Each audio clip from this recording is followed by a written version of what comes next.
MrBeast, the biggest YouTuber to have ever existed. Welcome to 10 Minutes to Wise. This initiative is to give you all the meaningful insights from popular podcasts in case you're too busy to watch 1 hour long episodes on YouTube.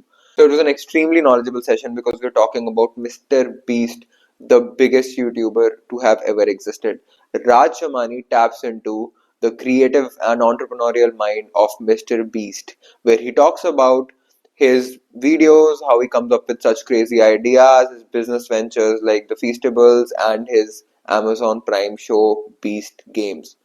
So let's get into the conversation. So the podcast started with Raj comparing Mr. Beast to Logan Paul and how they are two completely opposite approaches to fame. One being friendly, available, lovable, versus the other being outrageous and cocky. So Raj Shamani asked Mr. Beast about what he thinks is the best persona to have on the internet. To which Mr. Beast says, "We're gonna give out $5 million today." Oh, sorry, wrong script. Okay, so Mr. Beast says that the best persona to have on the internet is your natural, authentic self.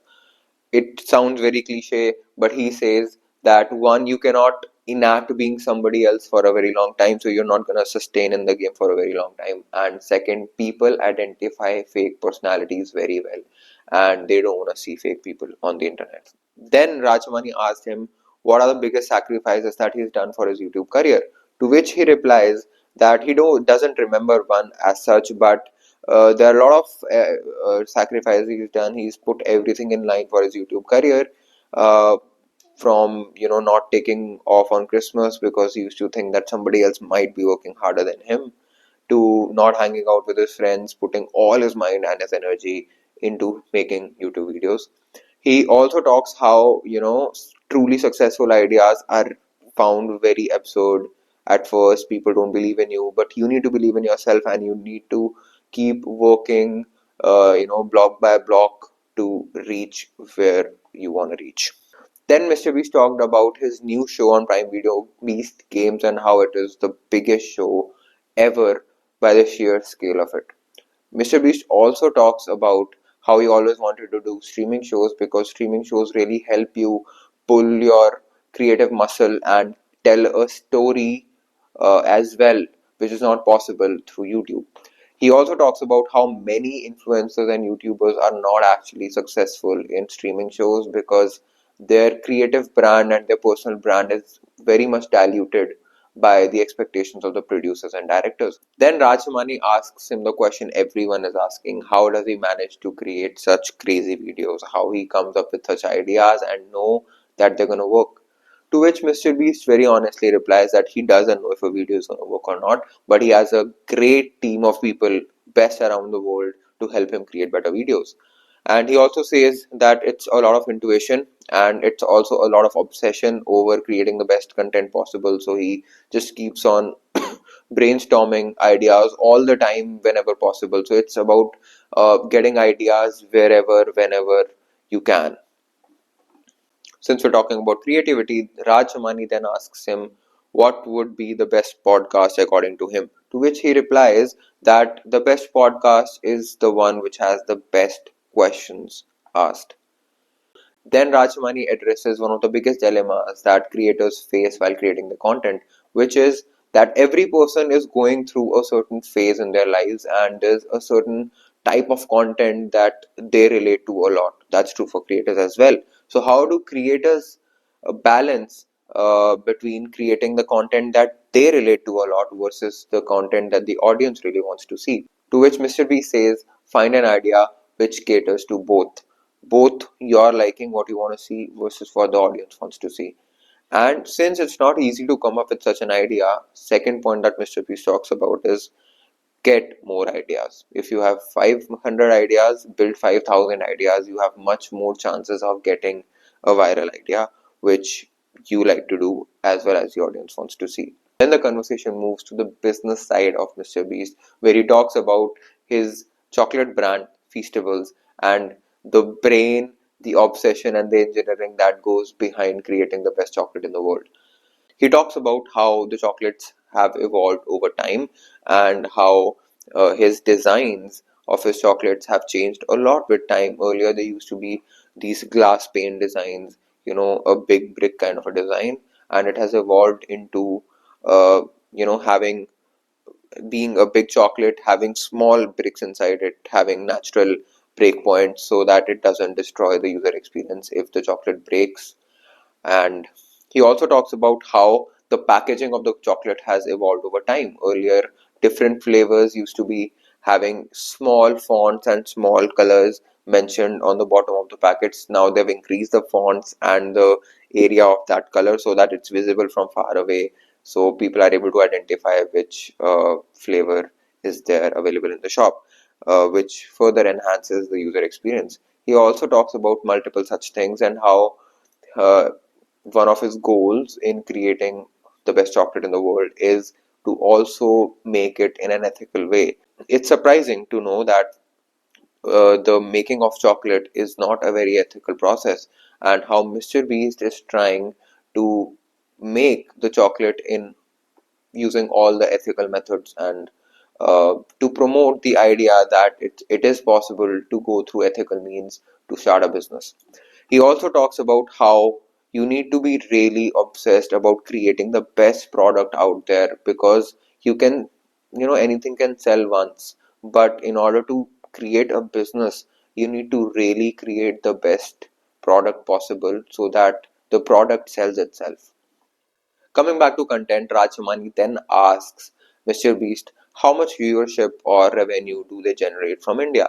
To which Mr. Beast says that he gets around 7 to 8% of viewership on long format content, and he gets around 13 to 14% viewership on the short form content. He also adds on that even if India was not giving any revenue, he'd still make videos in Hindi and all the regional languages, because he really wants to reach as many people as possible and create the best content possible, which really shows, because you can actually watch the Mr. Beast videos in around 4 to 5 Indian languages, which are like all the most popular ones: Punjabi, Malayalam, Hindi, obviously, etc., etc. Then Rajamani mentions that celebrity-led brands work a lot in US, and if they have a good chance of working in India as well. To which Mr. Beast really says that there are a lot of US brands as well which fail, so there's not really a lot of difference. And if somebody like Virat Kohli were to start a brand in India, it would really kick off really well, and it could have a lot of potential if the product is really good. Mr. Beast also mentions that the best business strategy for most of the creators is to partner with existing brands and takes their share of profits in it for their brand. It is so because that is much easier to maintain, instead of creating a new brand of themselves, because creating a new brand has a lot of investment and it also takes up a lot of time and energy to create a profitable brand. Since they're talking about creating a brand, Rajamani asks Mr. Beast how would he sell a blender? To which Mr. B starts by asking intelligent questions like, what's the price of the blender? What are the specifications? And am I famous or not? Because if he's famous, then it'll be much easier to sell the brand. To which Rajmani assumes that okay, he's famous. And then Mr. Beast says that he'd probably get Gordon Ramsay to do an advertisement, blend something with it in a comical way, and he'd also work much more on the product than the marketing side of it. To which Rajamani says that we're assuming that we already have the best product in the market and we only need to sell it well. To which Mr. Beast then starts thinking in a way that what should a blender do right? Basically, it should be able to blend anything into pieces very well and very fast. So what he comes up with is that he would get a huge replica of the blender and blend a car with it, and then go like, if it can blend a car, it can blend anything you like, which is smart. Towards the end of the video, Raj Shamani asks a very important question to Mr. Beast. He says, what are the 3 questions that a creator should ask themselves before making a video? To which Mr. Beast promptly comes up with 3 things. First question being, is the video original? Then he comes up with an example saying, if you're passing by a road and you see a cow, you probably not remember it, right? But if you're going by the road and you see a purple cow, you would remember it for a very, very long time. Which comes to say that purple cow is, a figurative way of saying a great idea. Come up with a great idea, a very unique idea that people are gonna love, and something that nobody has done before. That is definitely gonna go viral, and that is how you build a brand. The second question you should ask yourself is, am I putting all that I have into this video? Because Mr. Beast firmly believes that it is much easier to get 1 million views by creating one great video instead of getting 10,000 views on 100 videos.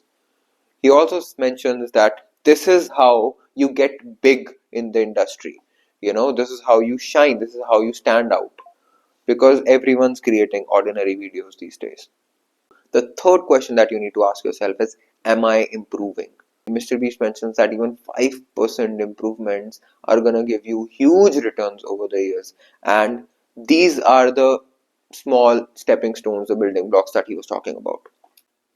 Then Raj Shamani mentions that this purple cow example that Mr. Beast gave is actually a book by Seth Godin, which uh, is to help you transform your business. So Raj Shamani says it's a great book, so you can check it out. Lastly, Raj Shamani asks Mr. Beast how much he earns in a year and how much he spends on his content every year. To which Mr. Beast replies that he spends over $200 million in his videos annually, which is a crazy amount to spend on creating YouTube videos. I encourage you to watch the entire podcast on Rachamani's channel. It was an incredible conversation, and you get to hear about Mr. Beast's journey in his own words. Thank you so much for watching this far. I hope you liked it and you gained some meaningful insights from it. I request you to please like my video if you liked it. It's going to give me motivation to create better content for you, and subscribe as well if you want to. Thank you so much, and I hope to see you in the next one.